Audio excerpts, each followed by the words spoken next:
दोस्तों, काम वासना या भोग हमें तब तक ही आनंद देता है जब तक हम उससे ऊंचे आनंद को प्राप्त नहीं कर लेते।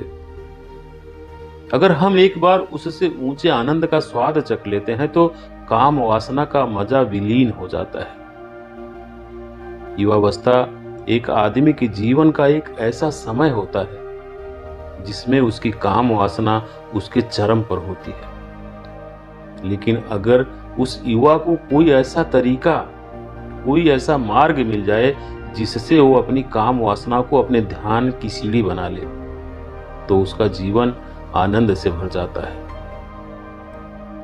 चाहते तो सभी हैं काम वासना से छुटकारा पाना, लेकिन इससे छुटकारा पाने के लिए वो क्या करें? तो इस कहानी को सुनने के बाद आपको काम वासना के बारे में पूरी जानकारी मिलेगी। तो चलिए शुरू करते हैं आज की कहानी।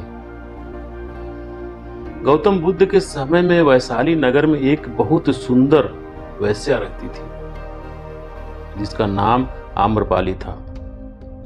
वो बहुत ही सुंदर थी और उसे नगर वधू घोषित कर दिया गया, अर्थात पूरे शहर की पत्नी। उसके द्वार पर सदैव सोने के रथ खड़े रहते थे, यहां तक कि महान राजाओं को भी उससे मिलने के लिए इंतजार करना पड़ता था। वो एक वेश्या थी, लेकिन वो इतनी अमीर हो गई थी कि वो पूरा राज्य खरीद सकती थी। आम्रपाली का शरीर जितना सुंदर था, उससे कहीं ज्यादा सुंदर उसकी आत्मा थी, जो एक सच्चे प्यार के लिए तरसती थी। क्योंकि आम्रपाली खुद से वेश्या नहीं बनी थी, बल्कि उसे जबरदस्ती राजा ने वेश्या बनाया था। आम्रपाली के वेश्या बनने के पीछे एक कहानी है। आम्रपाली अपने ग्राहकों को बहुत प्रेम करने का दिखावा करती थी, क्योंकि उसके लिए उसे भुगतान किया जाता था। लेकिन अंदर से वो उन सब से नफरत करती थी, क्योंकि वो सभी उसका इस्तेमाल एक भोग के वस्तु के रूप में करते थे। एक इंसान के रूप में उसका सम्मान कोई नहीं करता था। एक दिन आम्रपाली अपने महल की बालकनी में खड़ी थी। अचानक उसने अपने महल के सामने से एक युवा बौद्ध भिक्षु को गुजरते देखा, जिसके पास कुछ भी नहीं था, सिवाय भिक्षा पात्र के। लेकिन उसके पास जबरदस्त जागरूकता थी और लोगों को खुद की ओर आकर्षित करने की अद्भुत शक्ति थी। जब भिक्षु ने ऊपर की तरफ देखा तो आम्रपाली उसे देख रही थी। वह भिक्षु आम्रपाली की तरफ देखते हुए बेहद ही सम्मान भाव से उसे प्रणाम किया। आम्रपाली एकटक युवा भिक्षु की तरफ देखती रह गई, क्योंकि पहली बार उसे किसी ने सम्मान की नजर से देखा था। किसी ने पहली बार उसे इंसान होने का एहसास दिलाया था। आम्रपाली सीढ़ियों से उतरी और बाहर की ओर आकर उस युवा बौद्ध भिक्षु के पैर छुए और कहा, प्रभु, कृपया आज के दिन आप मेरे मेहमान बने और मेरे महल में चलकर भोजन ग्रहण करें।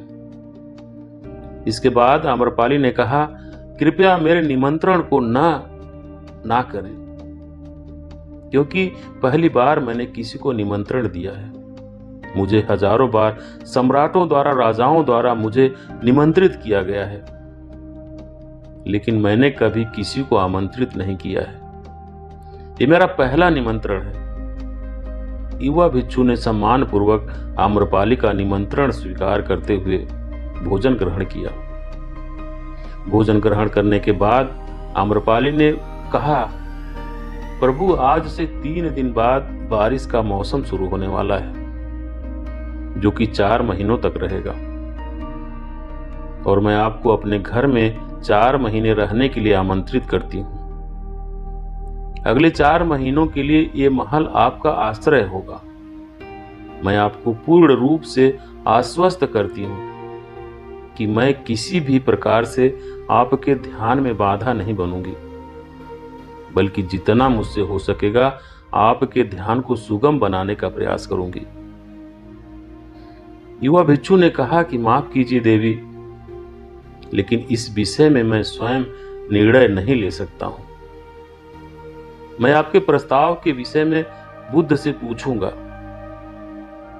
अगर वो मुझे अनुमति दें तो मैं आपके महल में आश्रय अवश्य स्वीकार करूंगा।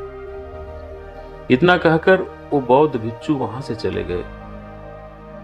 इससे पहले वह भिक्षु बुद्ध के पास पहुंचते और आम्रपाली के प्रस्ताव के बारे में कुछ बताते, उससे पहले वहां पर मौजूद अन्य भिक्षु बुद्ध के पास पहुंच गए और बुद्ध से कहा, आप उस युवा भिक्षु को रोकिएगा। आम्रपाली ने उसे 4 महीने अपने घर पर रहने के लिए बुलाया है। आम्रपाली एक वेश्या है और एक भिक्षु 4 महीने वेश्या के घर पर रहे, ये सही नहीं है। इससे हमारे संघ में गलत संदेश जाएगा। बुद्ध ने कहा कृपया आप लोग शांत हो जाएं और उस भिक्षु के आने की प्रतीक्षा करें। थोड़ी देर बाद वह युवा भिक्षु बुद्ध के पास आए। उसने आते ही बुद्ध के पैर छुए और उन्हें पूरी कहानी सुनाते हुए बोले, बुद्ध, नागर में आम्रपाली नामक महिला ने मुझे बारिश के 4 महीने अपने घर पर रहने के लिए आमंत्रित किया है। मैंने उसके निमंत्रण का अभी कोई जवाब नहीं दिया। मैंने उससे कहा कि अगर आप मुझे उसके घर पर रहने की आज्ञा देंगे तभी मैं उसके घर पर रहने के लिए जाऊंगा। अतः बुद्ध, आप जो कहें मैं वही करूंगा। उस युवा भिक्षु ने आम्रपाली के विषय में वैश्या शब्द का प्रयोग न करते हुए केवल महिला शब्द का प्रयोग किया। बुद्ध ने उस युवा भिक्षु की आंखों में देखा और कहा, तुम रह सकते हो। तभी अचानक एक बूढ़ा भिक्षु खड़ा हुआ और बोला, ये सही नहीं है। ये युवा भिक्षु एक सच्चाई छुपा रहा है। इसका कहना है कि एक आम्रपाली नाम की महिला इसे अपने घर पर रहने के लिए आमंत्रित किया है, लेकिन वो महिला नहीं बल्कि एक वेश्या है। बुद्ध ने कहा, मैं जानता हूं, लेकिन इसने वेश्या शब्द का प्रयोग नहीं किया है। इसका अर्थ है कि इसके मन में उसके लिए सम्मान है, इसलिए मैं इसको वहां रहने की अनुमति दे रहा हूं। वहां मौजूद हजारों भिक्षुओं को यह विश्वास नहीं हो रहा था कि बुद्ध ने एक युवा भिक्षु को एक वेश्या के घर पर रहने की अनुमति दे दी है। अगले 3 दिन बाद वो युवा भिक्षु आम्रपाली के घर पर रहने के लिए चला गया। उसके जाते ही वहां पर उपस्थित अन्य भिक्षुओं ने उसके विषय में तरह तरह की बातें बनाने लगे। बुद्ध ने सभी को शांत करते हुए कहा कि मुझे मेरे ऊपर विश्वास है। मैंने उसकी आंखों में देखा, उसके अंदर तनिक भी भोग की इच्छा नहीं थी। अगर उस भिक्षु का ज्ञान गहरा है तो वो आम्रपाली के मन को परिवर्तित कर देगा, और यदि भिक्षु का ज्ञान गहरा नहीं है तो वो अपने शारीरिक आकर्षण से भिक्षु के मन को परिवर्तित कर देगी। ये एक प्रश्न है ध्यान और शारीरिक आकर्षण का, जिसका उत्तर हमें 4 महीने बाद मिलेगा। बुद्ध की बात सुनकर वहां उपस्थित भिक्षुओं ने कहा कि आप उस युवा भिक्षु पर अनावश्यक विश्वास करके जोखिम उठा रहे हैं। वो भिक्षु युवा है और आम्रपाली बहुत सुंदर है।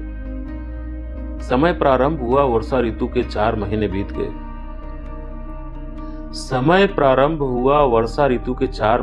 गए। और वो युवा भिक्षु वापस आ गया। उस युवा भिक्षु के पीछे आम्रपाली भी आई थी। उस युवा भिक्षु ने आम्रपाली का बुद्ध से परिचय कराते हुए कहा, बुद्ध, ये आम्रपाली है और ये आपसे दीक्षित होना चाहती है। ये एक अनोखी महिला है ये न केवल सुंदर है बल्कि इसकी आत्मा भी उतनी ही शुद्ध है जितनी आप कल्पना कर सकते हैं। आम्रपाली ने बुद्ध के पैर छुए और कहा, मैं पहली बार देखने भर से ही इस युवा भिक्षु से प्रेम करने लगी थी, इसलिए मैंने इस युवा भिक्षु को कई बार अपने सौंदर्य से आकर्षित करने का प्रयास किया, लेकिन मैं पूर्ण रूप से असफल रही। इसके बजाय इस युवा भिक्षु ने मुझे ध्यान की ओर आकर्षित किया और ये एहसास कराया कि वास्तविक जीवन भोग नहीं अपितु ध्यान है।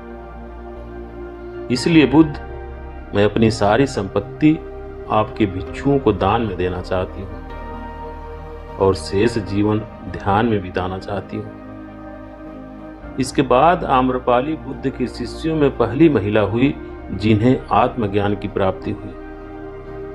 बुद्ध ने अपने पंथ के सभी शिष्यों से कहा, यदि तुम वेश्या के संगत से डरते हो तो उस डर का उस वेश्या से कोई लेना देना नहीं है, बल्कि वो डर तुम्हारे बेसुध मन की उपज है, क्योंकि तुमने अपनी कामुकता को दबा दिया है, जबकि कामुक ऊर्जा को दबाया नहीं जाता है, इसको केवल रूपांतरित किया जा सकता है।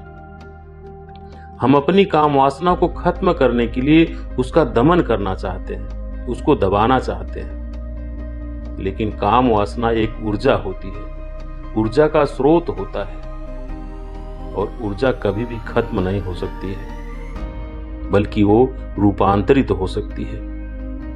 अगर आप अपनी काम वासना की शक्ति को दूसरी जगहों पर दूसरी दिशाओं में परिवर्तित करेंगे तो ही आप काम वासना से छुटकारा पा सकते हैं। लेकिन याद रहे कि काम वासना से हमें छुटकारा पाने के लिए सोचना भी नहीं है, हमें बस अपनी ऊर्जा को परिवर्तित करना है। वो ऊर्जा हम अपने रचनात्मक शक्ति के लिए प्रयोग कर सकते हैं, ध्यान के लिए प्रयोग कर सकते हैं, और जैसे जैसे हम होश से भरेंगे हमारे जीवन में काम वासना से भी ज्यादा आनंद प्राप्त हो जाएगा और काम वासना इसके सामने तुच्छ लगने लगेगी। तो ये थी आज की कहानी दोस्तों।